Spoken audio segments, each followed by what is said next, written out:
প্রিয় দেশবাসী, সবাই কেমন আছেন? আজকে কেমন উপভোগ করতেছেন আমার সামনে দাঁড়ানো এই লক্ষ ছাত্র জনতা? প্রত্যেকেই আজ 24-এর গণঅভ্যুত্থান পরবর্তী একটি ইতিহাসের সাক্ষী। এই ইতিহাস রচনা করতে যাচ্ছে এই বাংলাদেশের তরুণ প্রজন্ম, যারা জুলাই গণঅভ্যুত্থানের নেতৃত্ব দিয়েছে। আমাদের সামনে উপস্থিত আছে আমাদের 24-এর গণঅভ্যুত্থানের অগ্রনায়কেরা, যারা জীবন বাজি রেখে লড়াই করেছে, যারা বারবার গুমের শিকার হয়েছে কিন্তু শেখ হাসিনার পদত্যাগের প্রশ্নে আপোষ করে নাই। আমাদের সামনে এখানে উপস্থিত আছেন আমাদের নেতা, গণতন্ত্রের ইমাম নাহিদ ইসলাম ভাই, যিনি ক্ষমতার মস্তক ছেড়ে এসে আবার জনতার কাতারে হাজির হয়েছেন। এই জনতা আজকে ভালোবাসা দিয়ে, সম্মান দিয়ে এই আজকে মানিক মিয়া এভিনিউতে উপস্থিত হয়ে আবারও নাহিদ ইসলামের নেতৃত্বকে গ্রহণ করে নিয়েছে। বাংলাদেশে 1971 সালের পর থেকে বাংলাদেশে ঐতিহাসিকভাবে আমরা বারবার প্রতারিত হয়েছি। আমরা ব্রিটিশদের থেকে মুক্তি লাভের পরও 1947 সাল থেকে 1971 সাল পর্যন্ত 24টি বছর পাকিস্তানি শাসকদের শোষণে, নির্যাতনের শিকার হয়েছি। আমাদের শহীদেরা, আমাদের 71-এর বীর সেনানীরা জীবন দিয়ে লড়াই করেছিল। 30 লক্ষ মা বোন জীবন দিয়েছিল শুধুমাত্র একটি স্বপ্নে, স্বাধীন বাংলাদেশ, স্বাধীনতার প্রশ্নে, গণতন্ত্রের প্রশ্নে তারা জীবন দিয়েছিল। কিন্তু কি দেখা গিয়েছিল? 72 থেকে 75 সালে এসেই এদেশের মানুষের উপর একটি দুঃশাসন চাপিয়ে দিয়েছিল শেখ মুজিব। রক্ষী বাহিনী গঠন করে এদেশের হাজারো মানুষকে হত্যা করেছে। তৎকালীন বিরোধী দলীয় নেতা সিরাজ শিকদারকে হত্যা করে সংসদে দাঁড়িয়ে বলেছিল, কোথায় আজ সিরাজ শিকদার? সেই ধাম্বিক শেখ মুজিবের পরিণতি আমরা দেখেছি।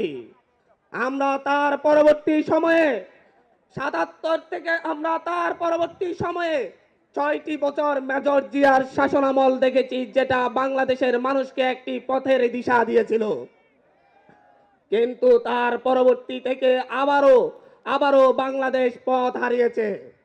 স্বৈর শাসন, একদলীয় শাসন এবং প্রতিটি ইলেকশনের আগেই রক্তক্ষয়ী সংঘর্ষ এদেশের মানুষকে আবার জিম্মি করে তুলেছিল।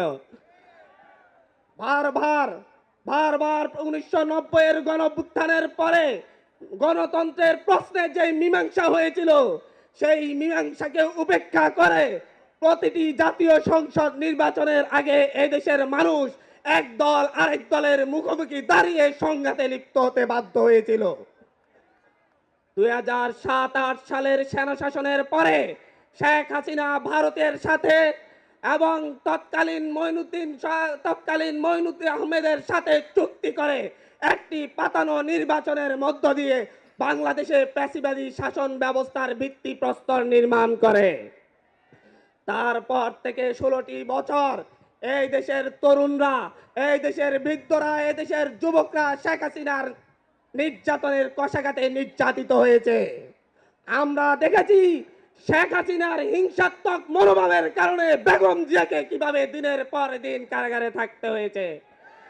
আমরা দেখেছি কিভাবে এদেশের বিরোধী দলীয় নেতাকর্মীদেরকে গুম খুন করা হয়েছে। আমরা দেখেছি শুধুমাত্র বিরোধী মত পোষণের কারণে এদেশের মানুষের উপর কি এমন নির্যাতন চলে আসছে। তার পরবর্তীতে তারই ধারাবাহিকতায় বাংলাদেশের মানুষ এই মঞ্চে উপবিষ্ট তরুণদের নেতৃত্বকে মেনে নিয়ে শেখ হাসিনার বিরুদ্ধে রাজপথে নেমে একটি সফল গণঅভ্যুত্থান পরিচালনা করে। তার মধ্য দিয়ে শেখ হাসিনা সহ তার